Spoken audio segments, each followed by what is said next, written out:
Welcome back to the 91st online episode of Peacetime, hosted every Sunday morning by Peace Point with myself, Phra Nicholas Thanissaro, coming to you today from DIMC in Azusa, California.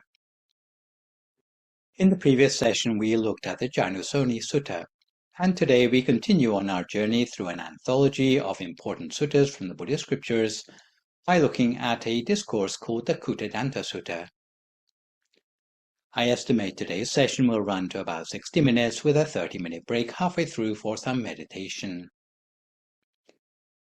So as usual with our chosen sutta, we will work our way through the sequence of sources, sutta name meaning, interlocutors, place names, and overview, before looking at the main body of the manuscript itself, the outcomes of the sutta, and finishing up with some of the issues the sutta raises.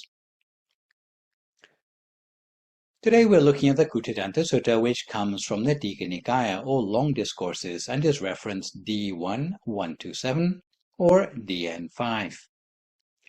So, for the translation of the primary source, we are looking at Maurice Walsh's 1987 Wisdom Publications translation as our manuscript. So, starting with the meaning of the sutta's name, Kūṭadanta is the name of the Brahmin who asked the question that sparked off this teaching. Sutta, of course, means discourse, so putting all the parts together, the sutta name would be translated as the discourse to Kūṭadanta.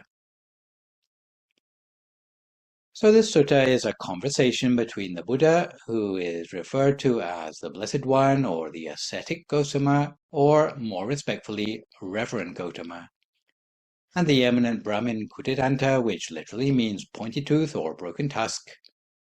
Kūṭadanta was a learned Brahmin, and in his capacity as Brahmin chaplain to King Bimbisara, had the village of Kanumata in Magadha kingdom bestowed on him.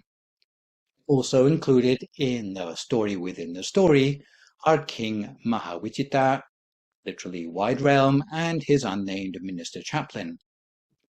Also mentioned is King Bimbisara, here Senior Bimbisara, who was the king of Magadha at the time. The main place that appears in this sutta is Kanumata village in Magadha kingdom. In this place there was a parkland called Ambalatika, not to be confused with the more famous royal park of the same name between Rajagaha and Nalanda. So to give a little bit of the background for this discourse, the prevailing religion at the time the Buddha came on the scene in India was the Brahmanical or Vedic-era Hindu religion. Hinduism has changed quite a lot since that time, and I'm not saying that all present-day Hindus would continue the traditions being done in India in those days. But reportedly, even in the present day, except for Rajasthan and Gujarat, the majority of Hindus are non-vegetarian, and the animal sacrifice tradition of Pashubali still continues to a certain extent even nowadays. In those ancient times, however, they placed a lot of importance on doing huge sacrifices of various sorts as a way to propitiate the harvest or bring good luck for the country. And normally, if a king was in power at the time and his luck seemed to be running out, it would be up to him to organize a huge sacrifice which involved a lot of animals being slaughtered, and a lot of damage to trees, grass, and the environment, and a lot of food was basically wasted. According to the Brahmins, there was an ideal recipe for performing an effective sacrifice.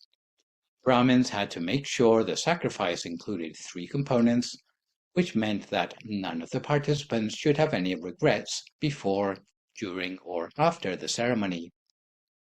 In addition, the sacrifice needed to bring together 16 subcomponents, namely that all 4 castes, warriors, priests, merchants, and laborers, which we already explained in the Aganya Sutta, needed to be involved in the preparation.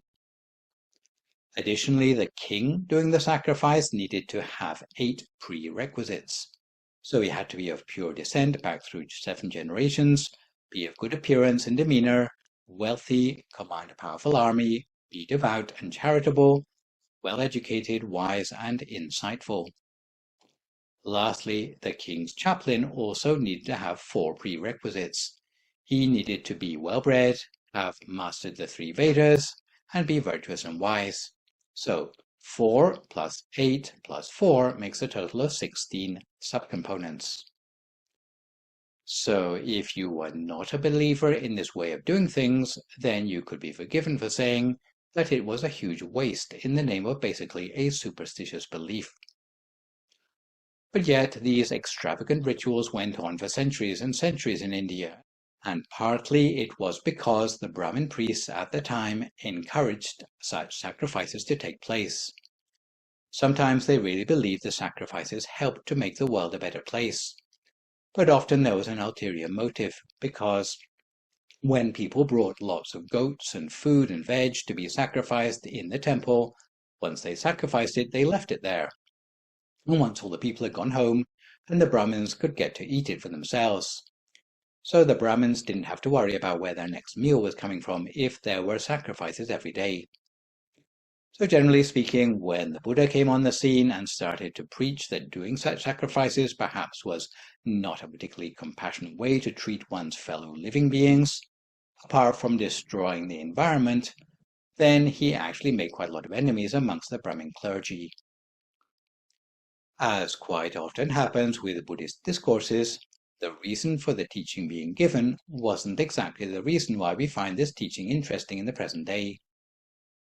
Apart from the obvious issues about Buddhist compassion towards living creatures and a wish to preserve the environment, this sutta tells us a lot about the Buddhist advice on macroeconomics for politicians, so the economics on the national level.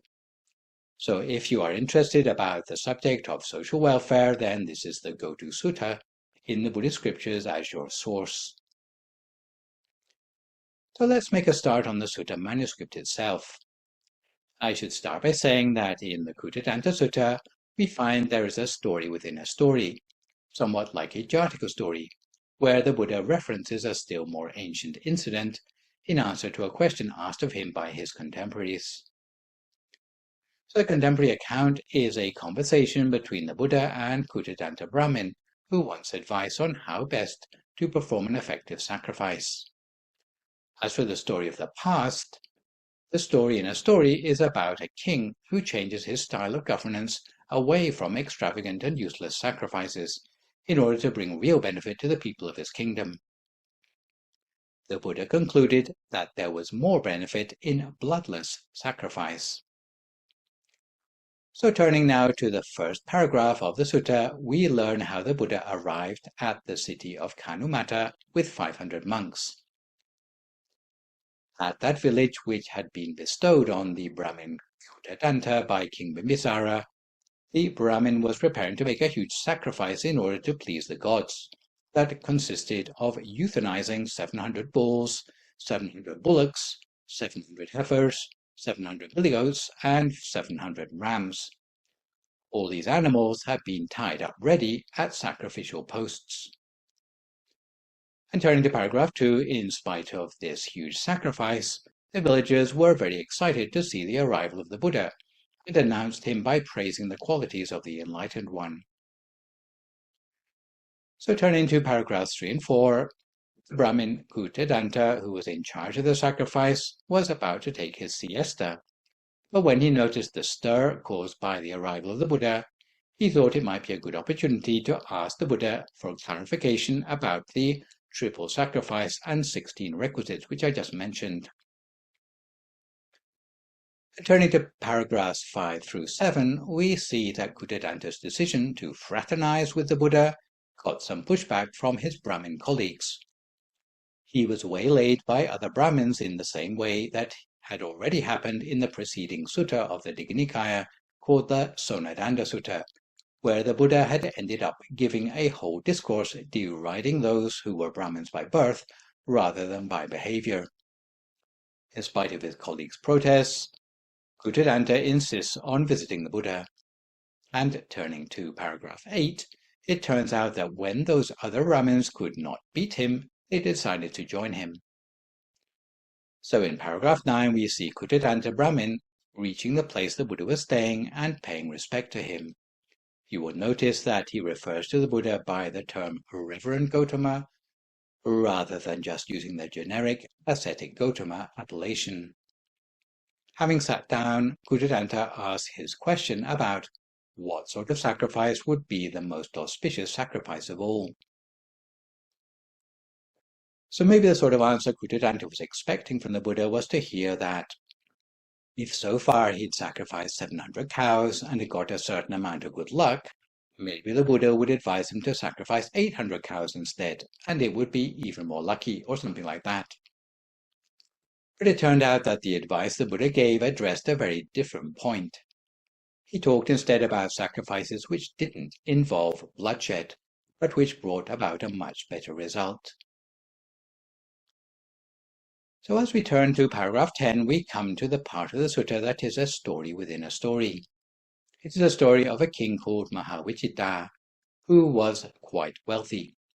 The sutta says that he has an abundance of gold and silver, possessions and requisites, with a full treasury and granary. Nonetheless, the king believed in the logic of Vedic sacrifices and wanted to make some sort of great sacrifice to ensure his benefit and happiness for the long run. This king had supposedly quite an astute minister chaplain who goes unnamed. This minister chaplain was willing to stick his neck out and suggested that instead of the usual blood and carnage, the king should perform sacrifices in a less destructive way. The reason for this was that previously King Mahāvijita had been rather stupid, and in his own greed he had collected excessive taxes from the people in his kingdom. If the taxes had been put to good use, being spent on new roads or public buildings and welfare, then everything would have been fine. On the contrary, however, the people were suffering because they had been so heavily taxed that they didn't have anything left to spend on themselves. So after being taxed into poverty, people turned to crime instead. Eventually, the high crime rate brought the whole kingdom to its knees. As we see in paragraph 11, having more executions, imprisonments, confiscations, threats and banishments was not solving the problem. It had led to a descent into a culture of robbers, bandits and thieves, which in the present day would be called the mafia or racketeers, and who start to make ransom demands on the king. Because he was a weak king, he had given in to the criminals' demands, and what the king had thought of as a sacrifice to the thieves in terms of a ransom was only adding to the problem. So the kingdom had gone from bad to worse, with basically state-subsidized crime. So this is a case study so far of how not to run a country. So in search for a solution, the wise minister chaplain told the king about a better, bloodless sacrifice that could be made, which would clear up the crime problem at the same time. The minister chaplain advised that it would be better to return the wealth to the honest and hard-working people. What we see at the end of the first part of paragraph 11 is the first example of royal microfinancing, which is to distribute grain to those who cultivate crops and raise cattle. So, as a quick summary, the modified way King Mahāvijita was advised to conduct his sacrifice, or as it would be phrased in modern terminology, allocate state budget, instead of punishing wrongdoers and criminals and executing them to relieve the kingdom's economic problems, it would be to give seed to farmers, give capital to small businessmen, give wages and positions to low-level civil servants. The logic of the minister chaplain was that if everyone was able to engage in gainful employment, criminality would largely die out. What we see in the latter part of paragraph 11 is that the king takes his minister chaplain's advice. What we see next in paragraph 12 is that following the king's intervention, the plague of criminality is subdued, and even more revenue comes back to the king. So now that the king has succeeded in turning his kingdom around, he decides that he wants to offer another sacrifice in thanksgiving, and asks his minister chaplain about this. And going back to the 3 + 16 recipe traditional to the Vedic thought of sacrifices, the minister chaplain gives new meaning to this admonition. So we see in paragraph 13 all the explanation we had earlier of 8 prerequisites of the king who can perform the sacrifice, and King Mahāvijita ticks all the boxes on these counts.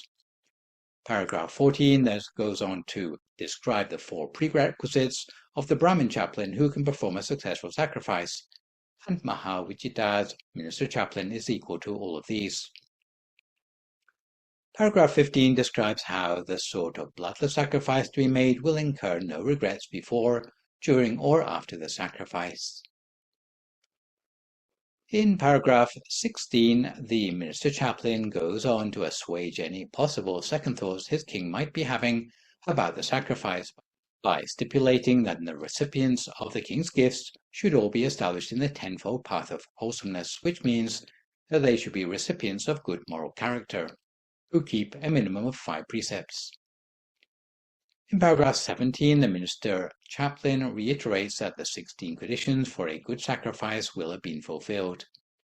In paragraph 18, we hear how the bloodless sacrifice is made, and I quote, "In this sacrifice no bulls were slain, no goats or sheep, no chickens and pigs, nor were various living beings subjected to slaughter, nor were trees cut down for sacrificial posts, nor were grasses mown for the sacrificial grass, and those who were called slaves or servants or workmen did not perform their tasks out of fear of punishment. But those who wanted to do something did it. Those who did not wish to participate did not. They did what they wanted out of free will. The sacrifice was carried out with ghee, oil, butter, curds, honey, and molasses." Finally, for the story within the story, in paragraph 19, we see the other wealthy householders in this city followed the king's example. So, having reached the end of our King Mahāvijita story within a story, before moving on to hear about the Brahmin's response to this, let's take a break halfway and settle ourselves for 30 minutes of meditation, which today is a recent recording of a meditation entitled Overcoming Inner Chaos. If at this time you would like to find a comfortable sitting position for yourself as you listen to my guidance.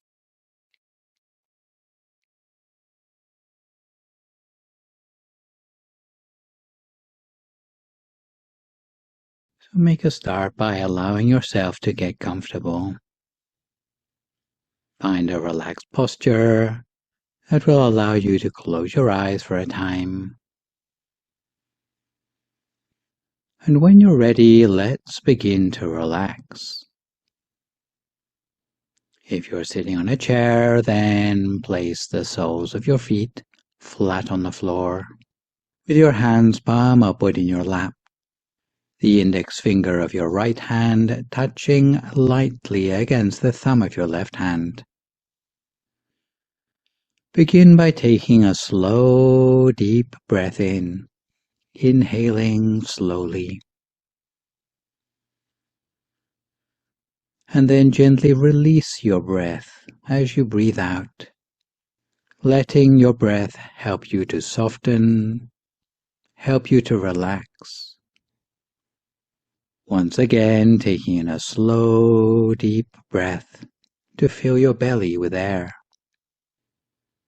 And then slowly exhaling and releasing, letting go of any stress or tension, letting go. So you allow a wave of relaxation to move down from the top of your head to your forehead and down to your eyelids, relaxing the muscles around your eyes,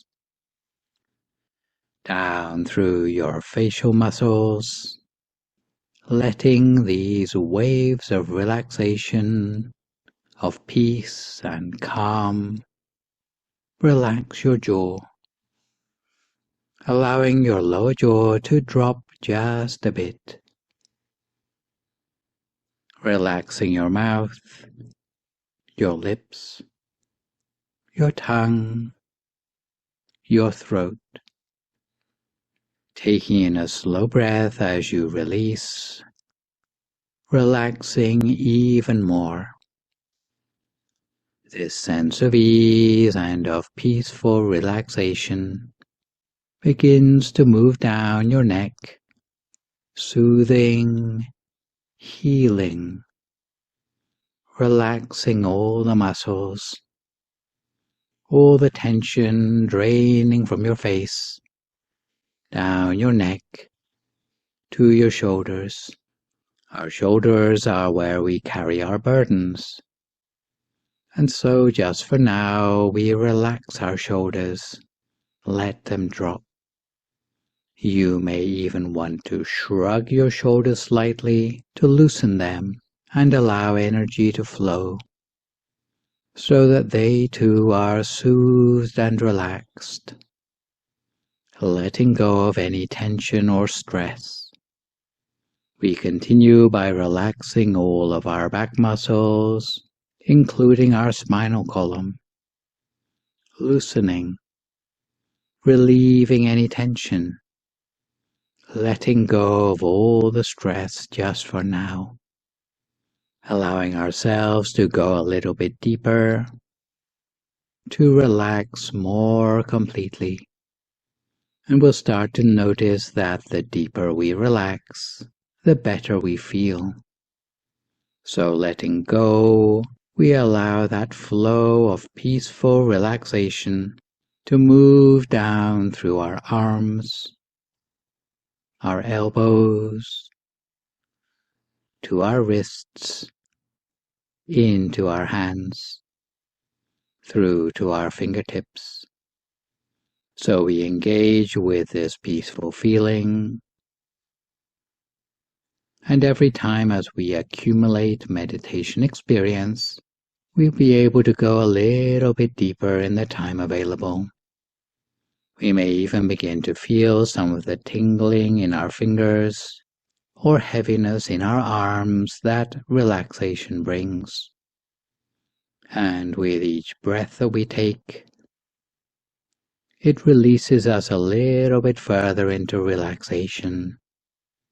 So a sense of ease is a key to accessing deeper meditation.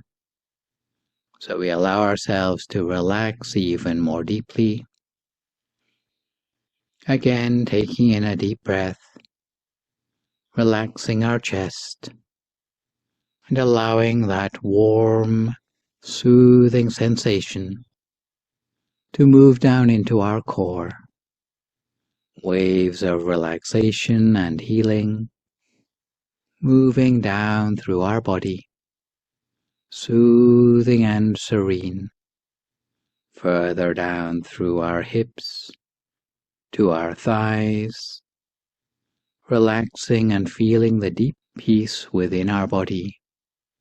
We allow the waves of relaxation to move down into our knees, caressing our knees and soothing them, down to our shins, our calves, our ankles, and finally to our feet, feeling the healing warmth, releasing tension, releasing stress out of our feet, from heel to toe. So we allow ourselves that sense of healing relaxation and peace. And now we just take a moment to attune ourselves to the sense of deep peace and calm before we go a little bit deeper in the relaxation of our mental state. And to help us relax the mind, we might try imagining that we are calling back to ourselves all the pieces of ourself, pieces that we've left out there with other people or things, ideas, situations that are ours.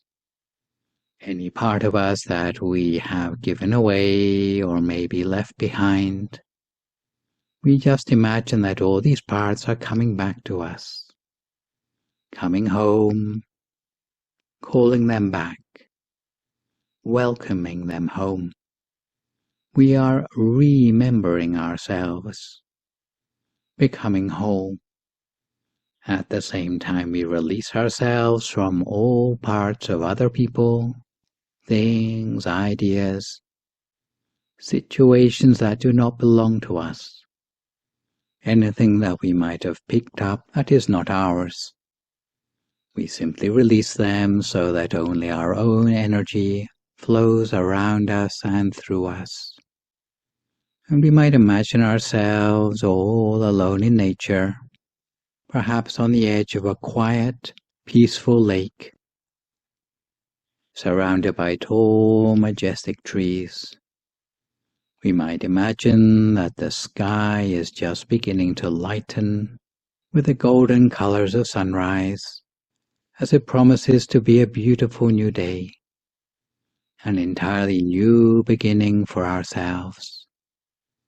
And we might feel the freshness of the morning as we gaze out at the peaceful lake. It's calm and quiet and peaceful, hardly a ripple in the water, as the surface reflects the beauty of the awakening sky above. We allow our mind to become as quiet, as calm, and as peaceful as that body of water. As the sun begins to peek over the horizon, we see glitters of light, as if someone had sprinkled golden petals across the water. So we attune ourselves to this calm, relaxed, peaceful scene. We allow our conscious mind to be captivated by it, as we start to engage with our subconscious mind. So we continue to gaze at the beautiful picture in our mind's eye, as we become still and quiet, allowing that sense of peace to fill the whole of our body and mind, with tiny particles of calm and peace. And at this point, we'll start to feel the solidity of our body melting away into the atmosphere around us, dissolving into a feeling of lightness, or as if we were alone in empty space. We may feel as if our body has disappeared altogether, as if all that's left is our feeling of awareness. Some people don't know what to do next when they reach this point in their meditation, where their body seems to have disappeared. But all we need to do is to rest the attention at whichever point feels the most comfortable for us, starting off with our mind there.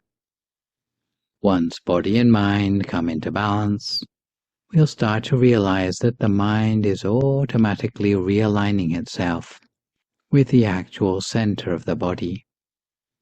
Some people find it helpful to imagine a bright, clear object about the size of a pinpoint, or like a star in the sky, as if that image appears at the point where the mind has come to a standstill. We should keep such an image in our mind, gazing at it continuously and softly, but never attempting to stare at it, almost as if we were looking at it out of the corner of our eye, almost unintentionally. If we can observe it gently in this way, without using too little or too much effort, before long the image will become clearer on its own. However, if we use too much force, it will disappear. If we use too little effort, allowing ourselves to become distracted, then we'll find that the image will disappear. So either way, too much effort or too little will cause the image to disappear. And finding the optimum effort, by which we can see the object the whole of the time, this is the real skill which we have to build up and work on in our meditation. As for the possible problem of there being thoughts in the mind, if the thoughts are at a low level, you can generally get away with just ignoring these thoughts, by not encouraging the thoughts. Then we'll find that one thought will no longer lead to a second or a third, but it will die down into silence. For some people it may be that the thoughts don't go away quite as easily as that, in which case you may need to take it to the next level by making use of that mantra, the thought blocking strategy I taught earlier, which is to hear the sound of the words Samma Arahang, Samma Arahang, Samma Arahang, or your own equivalent, coming up as if you hear those words like a silent music, with the source of the sound at the center of your body.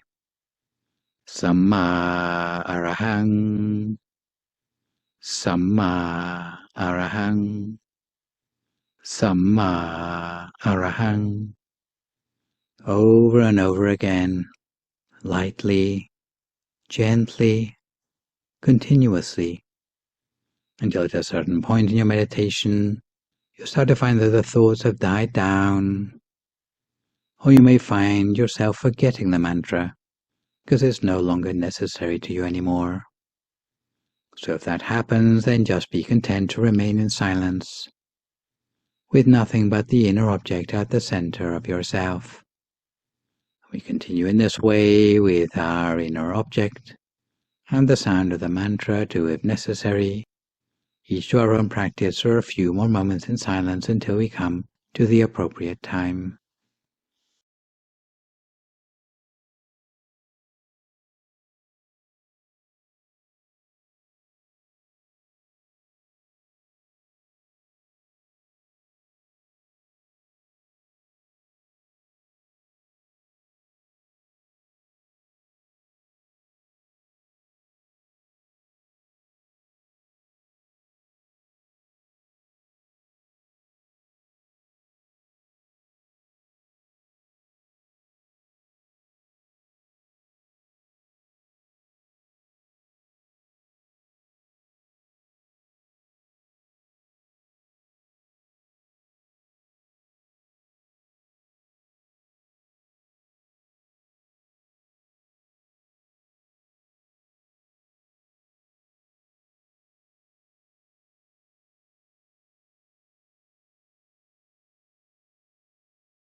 So if we find our mind wandering away from the center of the body, we bring it back again each time. If thoughts return, we do our best to ignore them and let the mind settle down into silence. Meditation is an important resource to everyone in the world. The biggest clue to the value of meditation comes from the word enlightenment, which means light that comes from within. It just becomes a question of how to access that inner light and learning how that inner light can change us. because every moment of every day we are transforming whether we know it or not, and whether we like it or not. It's just a case of whether it's a beneficial transformation or not. Every moment's experience leaves an imprint on the quality of our body, spirit, and mind.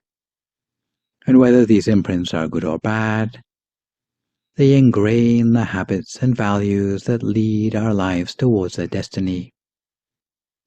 However, meditation gives us some control in the destiny we choose for ourselves. We learn that deep inside us, every single one of us has a point of peace, a point of light, which can transform us personally for the better. It can transform us relationally, and it can transform the world around us. Most people overlook that point of peace and light because of the digital overload of our modern world. All their thought moments are filled 24/7 with inner chaos, fueled by our fast-paced lives. People without meditation become habituated to more and more inner chaos, more and more of a frenetic feeling within, because our world has become so imprinted by stress and anxiety, without a single moment of respite the whole day long. But meditation allows us to be intentional about habituating ourselves instead to inner moments of calm. We need to be intentional about creating those moments where we can come back to our center and come back to that place of peace within. Because if we don't, then our bodies, our brains, our relationships, and our world are going to devolve into a state of chaos. Meditation offers us a path by which we can find a way out of that chaos. It lays out the path by which we can reach that central place of peace within ourselves. Meditation changes us personally. It's our own path to enlightenment. It leads us to that point of light, to the love and the peace and compassion deep within us. And when we begin to change, we actually begin to change the people around us as well. What researchers call the process of coherence, or energetic vibrations, just by our peaceful presence, that allows other people around us to begin to transform as well. And by extension, on a global level, when we get enough people attuned to this sense of peace within themselves, global coherence patterns will change as well. And when there are enough people tuning in to that inner peace, love, and compassion, we begin to change our world. But it takes intention. It takes practice. It's not something that just happens by itself. We need to mold ourselves to that peaceful inner experience. And the more experience we have of meditation, the more we will be able to tap into that inner light, that place of peace at the center, and the more we'll be able to extend peace to the whole world. So our meditation is important in today's world, because today's world is so full of the opposite, of the chaos and the fast pace of constant distraction. Only through forging our path on the inward road toward peace can we sidestep the inner chaos so rife in the world. So with this thought in mind, we continue to practice our meditation for a few more moments in silence until we come to time for some loving-kindness meditation.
Once the mind has absorbed the source of pure energy,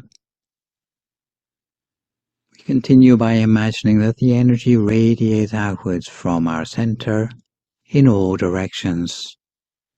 So we gently visualize the pure energy taking the form of a crystal sphere, growing larger to encapsulate the whole of our body, reaching out further to the whole of our family, our neighborhood, and everybody in the world. No matter who they are, we emanate a positive intention with a growing pure energy, full of love and compassion towards all. For those with suffering, may they be free from sadness and pain. For those with happiness, may they be happier still. We might imagine that we also emanate a positive intention to everyone in the country, neighboring countries, all continents, the entire globe and beyond, wishing everyone, everywhere, to be well and happy, dwelling in peace. So we make the wish to ourselves that all human lives be filled with empathy toward one another, free from stress and anxiety, free from worry and irritation, free from sickness and danger. We share this peaceful energy for the benefit of our ancestors, family members and friends, whether they are still with us or those who have already passed on. May all of them feel cleansed by hope and joy, while being sheltered against sadness, sickness, sorrow and danger. May all sentient beings be free from distress. May the growing stream of pure energy dispel any harmful elements from the bodies of all sentient beings on the planet, as if the whole earth were being refined and turned pure and crystal clear. And we emanate the positive intention that unity and harmony will emerge in this world, with freedom from harm and aggression, making the skillful wish that this pure energy protect the world from all physical and mental impurities. As we sit a little longer in silence, making wishes for ourselves or others, for the last few moments of our meditation together.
Sappa Buddhanupavena, Sappa Dhammanupavena, Sappa Saṅghānupavena Sattha Soti Bhavantu Te. So if you like to come to the end of your meditation for today, you can gradually open your eyes again. If you feel at all uncomfortable, then slowly try changing to a more comfortable position before gradually finishing your practice. So to return gently to today's study of the Kūṭadanta Sutta, we catch up with our manuscript again at the point where the Brahmins in the time of the Buddha express their response to the historical story the Buddha has told them about the sacrifices of King Mahāvijita. So to cut a long story short, we jump to paragraph 21, and returning to the conversation between the Buddha and Kūṭadanta Brahmin, the assembled Brahmins applauded the nature of the bloodless sacrifice performed in the Mahāvijita story. So to summarize, King Mahāvijita's sacrifice upheld all the 3+16 characteristics of a perfect sacrifice. But unlike the usual Vedic interpretation, it did not involve destruction and waste of life and assets. So in paragraph 22, Kūṭadanta asks if there is a way of performing sacrifices more conveniently and with greater effect. The Buddha replies that a second and yet more profitable sacrifice is to give perpetual gifts to virtuous recluses.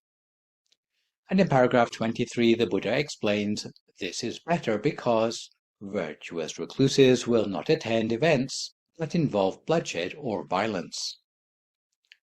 In paragraph 24, Kūṭadanta asks if there is a sacrifice more profitable still, and the Buddha replies that a third and yet more profitable sacrifice is to construct a dwelling place for wandering monks traveling from the 4 directions.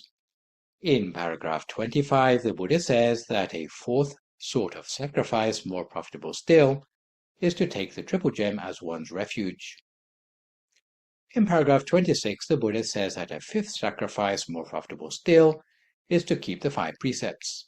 And finally, in paragraph 27, the Buddha says that a sixth and most profitable of all the sacrifices is the self-sacrifice of attaining the higher fruits of ordination, which we have already seen described in the Samanyapala Sutta. So, in summary, the Buddhist version of the efficacious sacrifice is that, more beneficial than giving to the householders of good moral conduct, is giving perpetual gifts to virtuous recluses, putting up a dwelling place for the traveling monks from the 4 directions, taking the triple gem as one's refuge, keeping the 5 precepts, and ultimately all the higher fruits of ordination. At the conclusion of the sutta, in paragraph 28, we see that Kūṭadanta praises the teaching. The Buddha identifies himself with King Mahāvijita's minister chaplain at the time, like a Jataka tale, and says his actions led to rebirth in the heaven realms. Kūṭadanta takes refuge in the Buddha and cancels the destructive sacrifice about to take place in Kanumata, releasing all the condemned animals.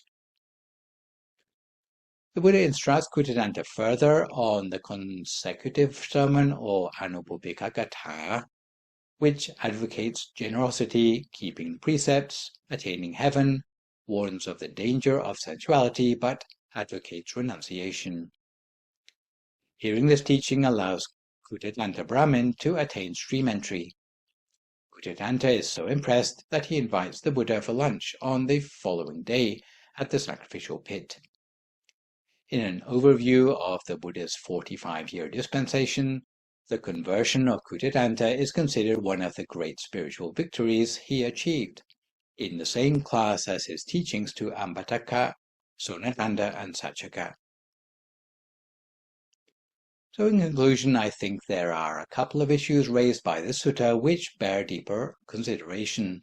Firstly, the model of sacrifice in the sutta, which seems to have a unique take on stimulating upward social mobility, and secondly, the influence of Buddhism in reducing the excesses of bloody sacrifices. So the sutta teaches us that two systems of social welfare, the one mentioned in the sutta of paying ransom to the mafia, and trickle-down economics fail to stimulate upward social mobility for those on the lower rungs of society. King Mahāvijita's minister chaplain advised that there was a better way to allocate funding. In order to understand how this should be done, I should explain that society is seen to be made up of 2 distinct social strata, which for short I'm going to call 4 up and 3 down.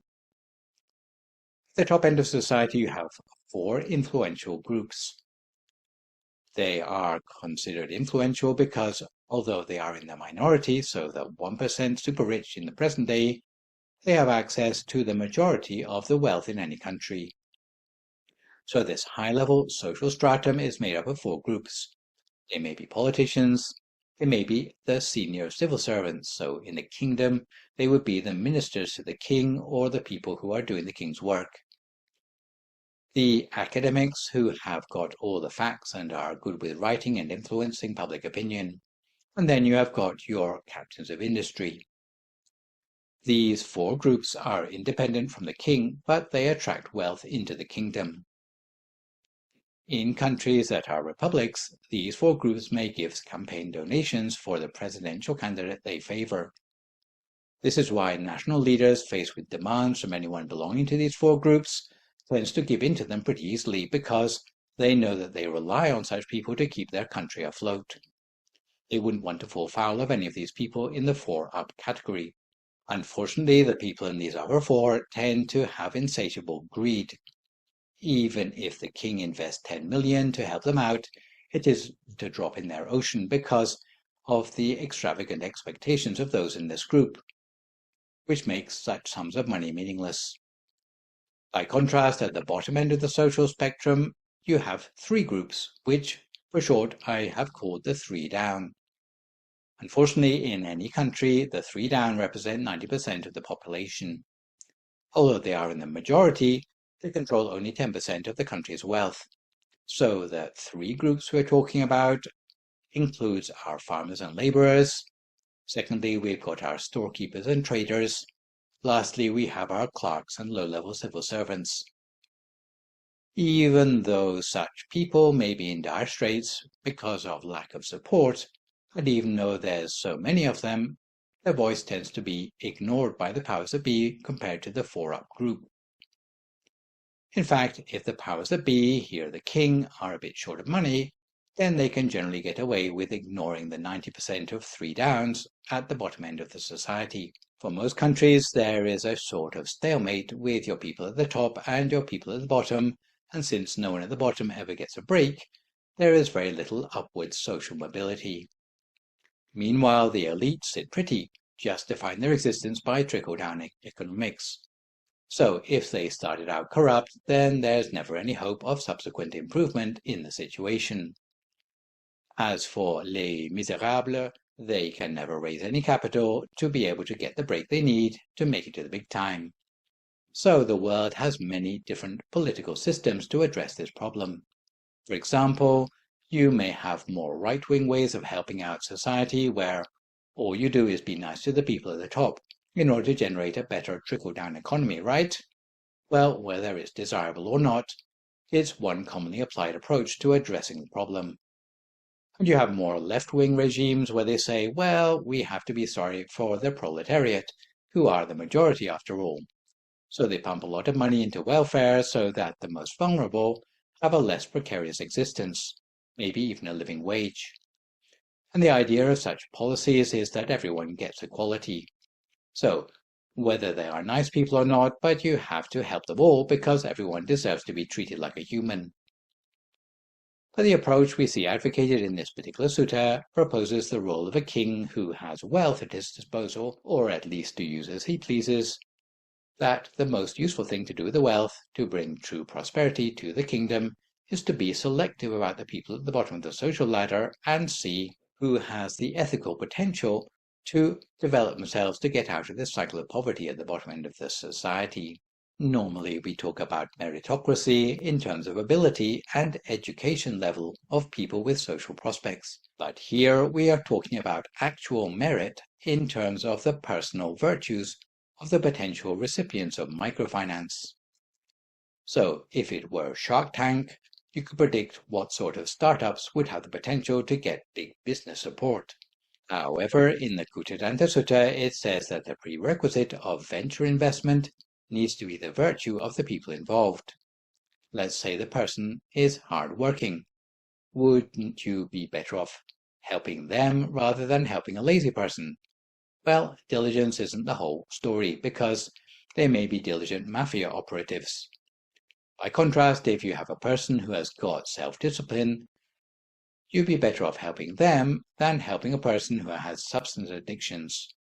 So, the proposed role of the king ends up being something like a talent scout to decide who amongst the lower rungs of society has the potential to do better for themselves and then to facilitate the capital to allow those candidates to lift themselves out of poverty towards a higher place in society. As for the people in the 4-up group, you don't just let them indulge in extravagance, but you recognize them as those who have experience, connections, and business acumen. So you give them a position of advisors to help out the people at the bottom of the social ladder, the virtuous prospects who have been selected from the 3-down group. Don't have experience, but they can surely learn if they are mentored by those at the top. Of course, the king is taking a risk on the 3-down selectees, a little like the venture capitalists of the present day. Or maybe like banks open to giving loans to people who actually need them instead of restricting themselves to those who are safe investments. If young people of a certain level of virtue have innovative ideas and diligence, then they would be rewarded by the aristocracy, basically sticking their neck out for them. If the 4-ups were to sponsor 10 or 20 such 3-downs, then maybe only 4 or 5 could be expected to make it. It is a little bit like an education scholarship, but the emphasis would be on those who uphold virtue, especially the 5 precepts, which you will be familiar with from my previous lectures. Obviously, this would guard against the temptation of supporting threatening criminal elements. If a person can uphold 5 precepts and who's not involved with various forms of corruption, then they would qualify for help. Meanwhile, it's the job of the 4-ups to step outside their comfort zone and take a risk. But they're doing it in the hope that sometime in the future, some of the 3-down group will get their break. Equality of opportunity is a great thing, but there's the problem of giving equal help to everyone, because some people don't appreciate help and may even be spoiled by it. They may become more complacent if you keep offering them help. And if you are interested in this phenomenon, then you should see my toxic charity lecture. All virtuous people would be helped the first time round. The second round of help would be conditional on the demonstration of some sort of improvement on their part. Some people think we already have this system in place if rich people pay taxes at a higher rate. But the spirit of upward social mobility has been undermined in the present day because the ultra-rich can afford to pay tax accountants to ensure that they don't pay any taxes. On the other hand, if the ultra-rich can write off charitable donations as a tax break, at least this does encourage a degree of philanthropy. The Buddhist ideal being described here is that privilege should come with magnanimity, where the 4-ups wouldn't need to fear competition from new money because the whole country would prosper together. So it is a sort of meritocracy based literally on merits generated by a person's personal conduct, including things like diligence. So this is the main issue raised by the Kūṭadanta Sutta, which advocates helping people out if they show the potential to be helped, rather than helping people out willy-nilly just on the basis of equality. The second issue raised by the Kūṭadanta Sutta, although Rhys Davids says the whole tone of the sutta seems to be slightly contrived, is that the part Buddhism seems to have played in the social reform of the gruesome culture of Vedic bloody sacrifices. This sutta goes in great detail about alternatives to these sacrifices that don't involve bloodshed. You'll find a lot of different variations on themes such as sacrificing your bad behavior towards others, or sacrificing your bad habits, which, in the eyes of Buddhists, are much more efficacious. So, today we've been looking at the Kūṭadanta Sutta. For my next live session online, which will, fingers crossed, be a week on Sunday morning, we'll move on to look at meditation and mysticism, which is a session about the commonalities of religious and spiritual experiences across different faith traditions. So for good measure, I'd like to remind viewers to keep the questions coming in about meditation or topics you've learned in the lecture to the email that you can see spelled out in the slide. And I'll do my best to answer these on my next session. In the meantime, try to avoid recklessness or complacency, maintain a positive mood, speak only positive words, forgive others, extend good wishes to others, and meditate daily. Hopefully, as a result of today's session, you will have a clear idea of the scriptural roots of social welfare policy in the Buddhist perspective. So that's all for today. Thanks for viewing. So long, folks, and stay safe.